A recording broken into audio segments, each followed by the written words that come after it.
in season 1. Well, he's always dead. Yeah, well, I know, but you're dead. Did you say dead? But he's not. But he's not dead. Because he can't be dead. No, yeah. That's fascinating. Because he's already dead. So, So let me ask you. he's a specter, I suppose. Let me ask you though, in playing this, in the difference, when you were the other version, and now you've come back in season 2, and you are in his mind. He is envisioning you for the audience, which I think is interesting. So how is it different playing the way you're in his mind as to the way you played it before? Well, like I've had the great fortune to work pretty much 95% of this entire show with one other actor.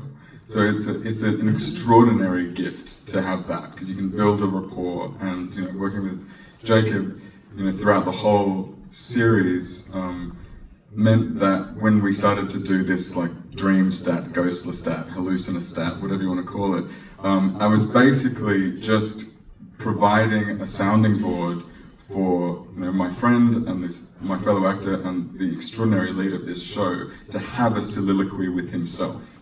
And so how do we build this character that still honors Lestat and still has this like overarching looming presence over the show, which you kind of require him to have, but also provide Jacob and Louis the space to have a soliloquy and process his inner thoughts, to be able to get him to the point at the end of the season where he has completely changed and he has that incredible revelatory moment. So there's a lot of discussion in doing that. So we found a kind of way to do this dream start, which was like, he's more like Louis.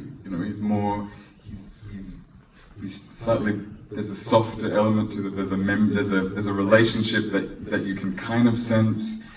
We didn't see in season 1 that perhaps Louis and Lestat were softer and kinder to each other. There was more delicate, sweet moments that he didn't want to talk about.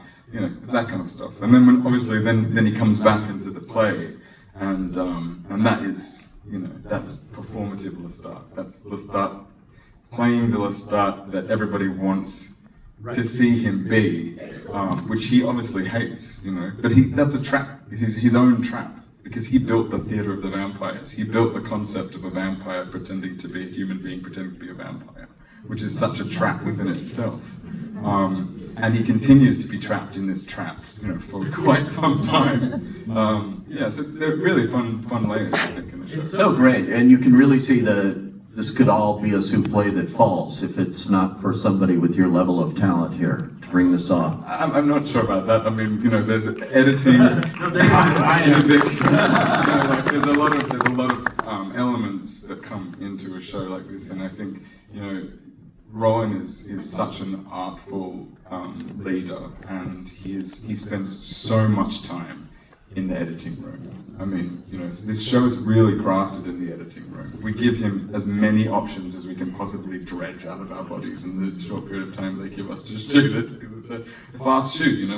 We shoot an episode like every 11 to 10 days. So it's a very fast, extreme, heady experience, and we just give him as many options as we possibly can, and then he crafts it. So, I don't think it's all based on the actors here. Mark, when you look at this, we know this